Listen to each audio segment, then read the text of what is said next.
But obviously we had an interest in how it came down and when it came down.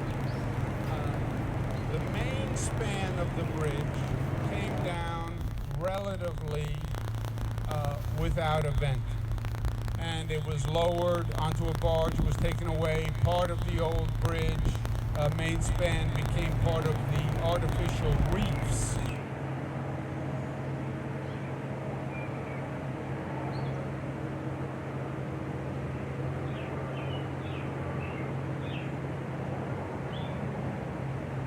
East anchor span, where it was so unstable and so rusted and so lacking structural integrity that they didn't want to put workers on the bridge to do the work of dismantling.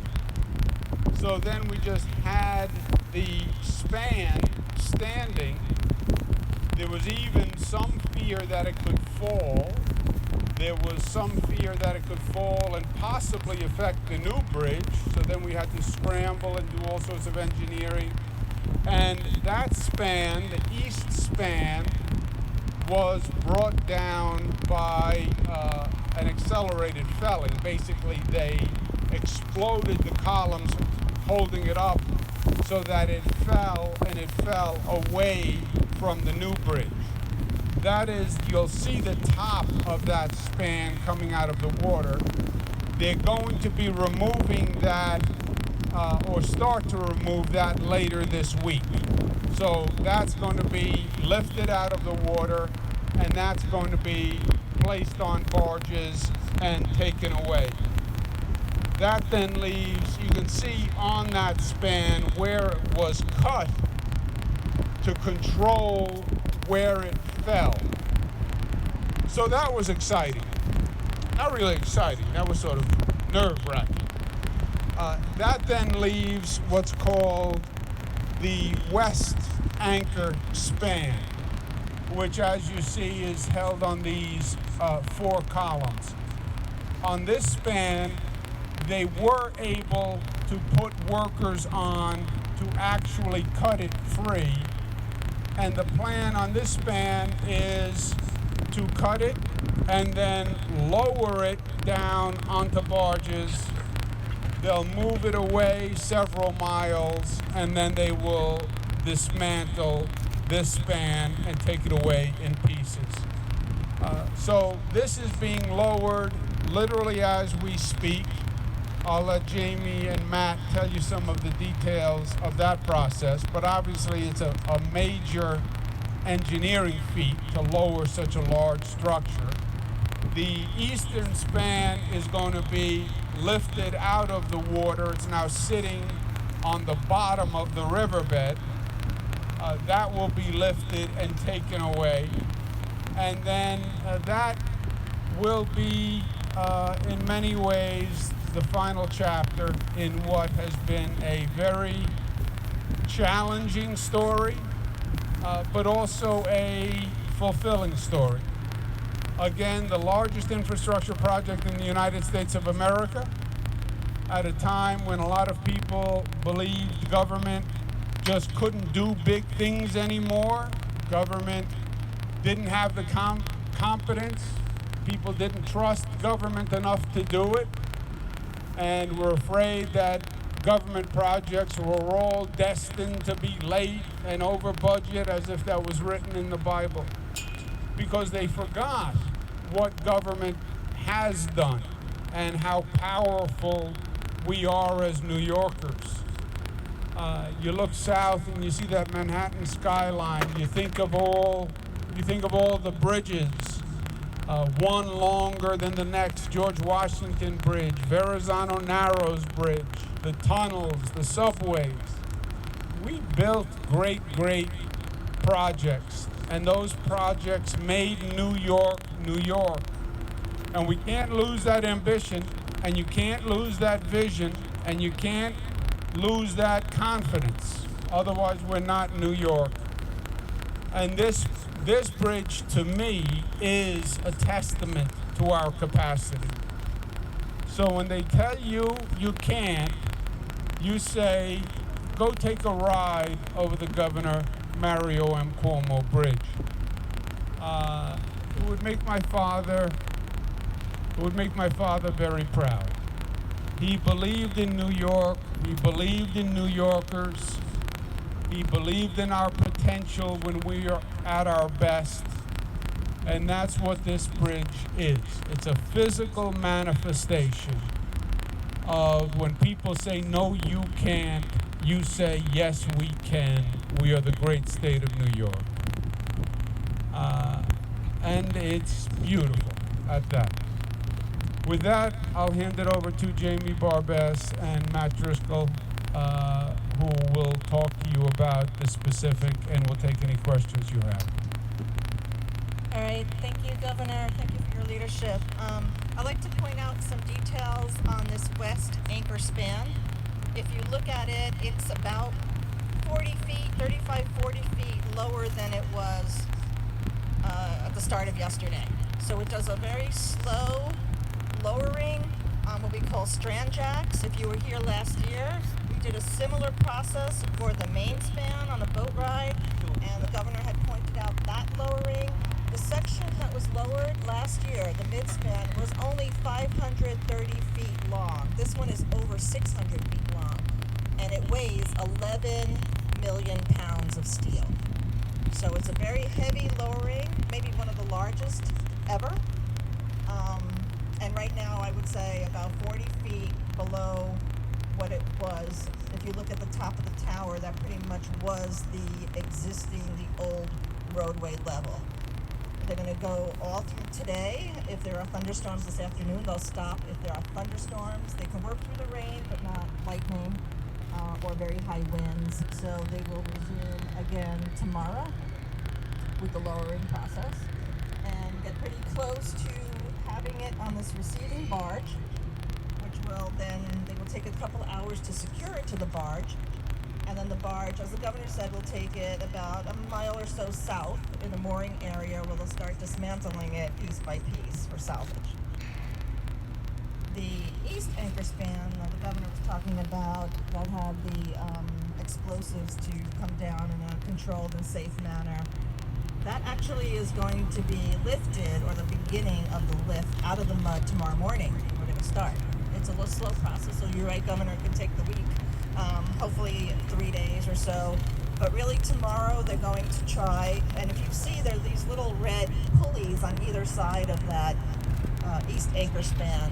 They're pulling chains that were left on the top of the river bed so that when it did fall during the explosion, they would be able to use those chains to pick it up like a basket, right? So the police are waiting, they're prepping that, and then it's actually quite a slow process. They need to break it through the mud. That could take hours, very gently. All environmental concerns and issues taken well in hand. We're very concerned about the environment. And so that's the careful and thorough process happening. And then they will put it on what we call a BOA, which is a submersible barge. That barge which actually will lower a little bit, and then they will shift that old anchor span onto that barge and cart it away, probably south for salvage. So yeah, this is an exciting time, and we're getting rid of the old steel here.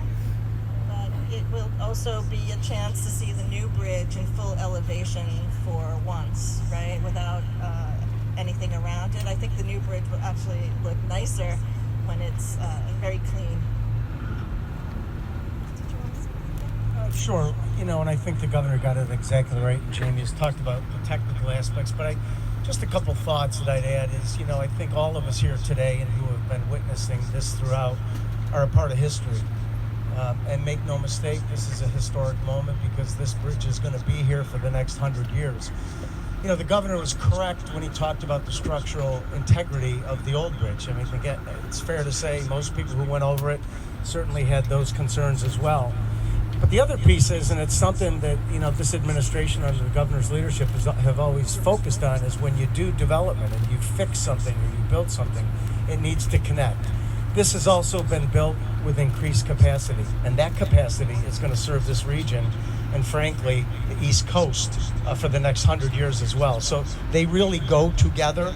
And lastly, a lot of people have been involved in this project, and I certainly want to thank the men and women of labor, all of the firms who have been involved through this process. I mean, it really is a part of history, and it's something to be proud of, because 100 years from now, maybe most of us won't be here, but the bridge will be, and people will be talking about what a monumental feat that was occurred here in the great state of New York under your leadership. So, great job. And it's important to make our bridges beautiful. I'm a big advocate of that. This is going to be around for 100 years. It better be a beautiful bridge for generations to see it. I do want to point out one other interesting topic. Our Left Coast Lifter, or I Lift New York now named, in the background there, the big super crane, will be assisting in taking this horizontal strut at this tower here. It will be utilized to remove the truss that's connecting the two steel columns. And then once it helps with that removal, the big crane will be on its way to another project. So that will be the last task for our heavy-duty super crane, and then we have to say goodbye to it. Questions?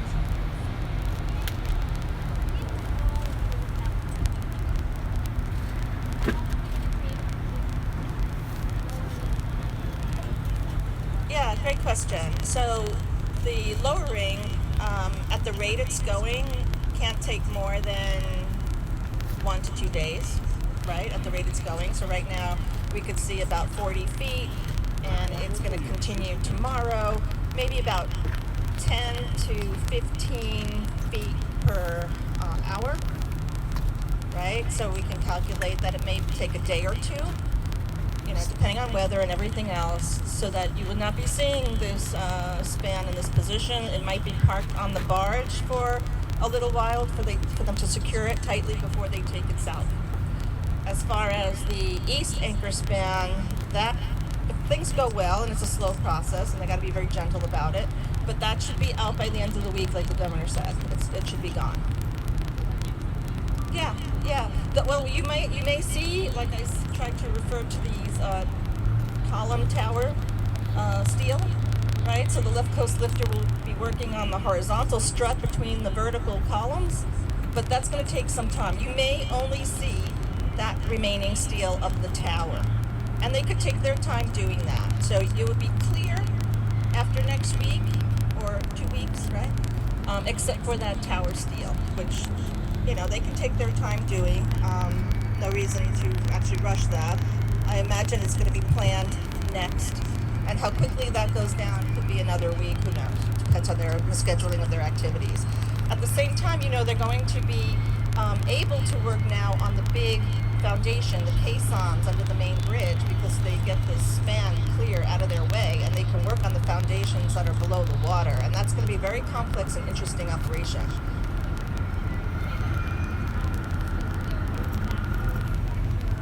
Yeah, you see it looks like an upside down U, right?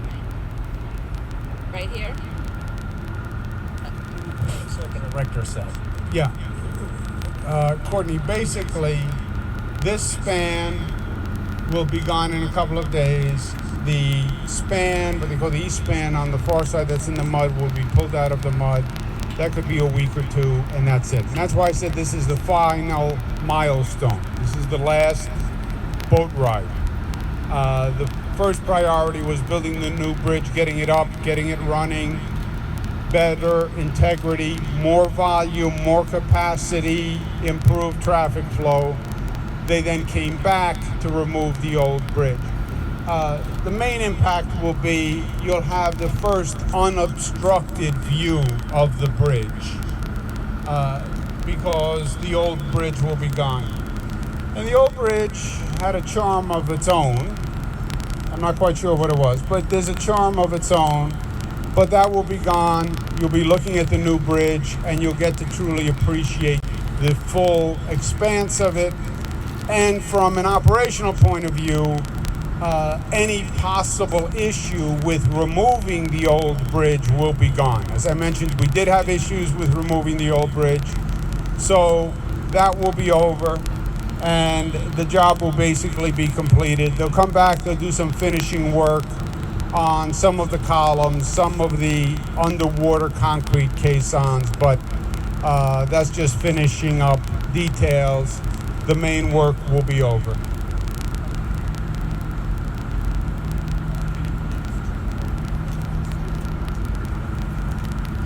There is the old bridge is owned by Tappan Zee contractors. They're going to use the old bridge for salvage. It's theirs. They'll use it for salvage. No, parts of the main span were used for the artificial reefs. These spans will just be taken away. They're owned by the contracting company, and they'll salvage those. I'm sorry? Yes. They're off the shore, the south shore of Long Island, the artificial reefs, and they're in the Long Island Sound. And that was done last year. Where is the east anchor span going once they take it apart completely? Where's the east anchor span going once they take it apart? The east anchor span will come out. Again, it will move about a mile downriver. They'll dismantle it, and they'll use it for salvage. It's owned by the contracting company, however they intend to salvage it. And have there been any updated reports about any of the environmental impacts of the bridge being in This there has for so been long? closely monitored for environmental concerns. We have DEC Commissioner Basil Segos with us today, and every environmental concern has been addressed. They're taking it up now slowly, as Jamie said, and we have no environmental issues with removing the bridge.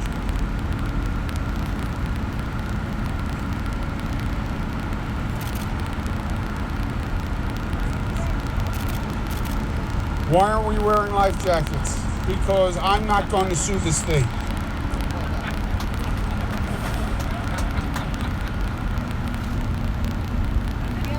That would be bad.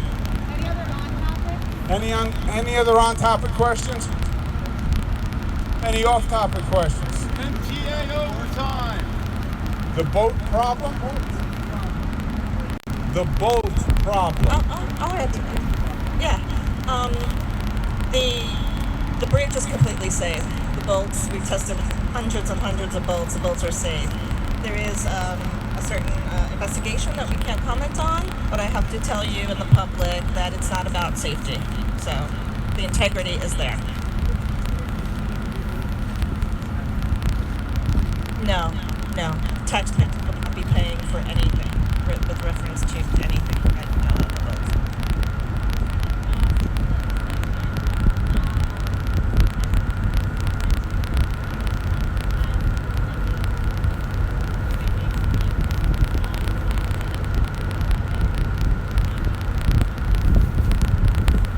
Yeah, there's a bill pending in Albany that would allow a congressional committee access to tax returns of federal officials, state officials, and I am supportive of that bill.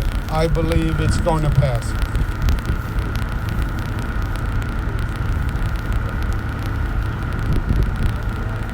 I don't know. I can't comment on any investigations, but I'm not aware of anything like that. Marshall Kramer had a question about overtime with the MTA. Do you believe that it will pass? And are you still firmly supporting recreational marijuana? Yes, the recreational marijuana, I had wanted to include it in the budget negotiations. The legislative leaders at that time said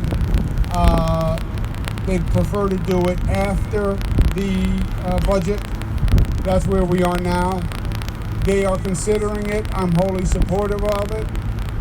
I always believed that there were the votes to pass it. Some of the comments of some of the legislators are now making me question that assumption, because when the legislators start to say, we need the governor to get us votes, some of the commissioners are former legislators, so they're smiling. That's legislative code for we don't have the votes, right? When a senator starts to say we need the governor to get votes, that means the senator is saying they don't have the votes in the Senate. And that is obviously troublesome. I would urge the senators to pass it. I urge the Assembly to pass it. And I have not had any direct communication from the leaders that has suggested that it's not going to pass. But some of the comments from individual senators and Assembly members are troubling.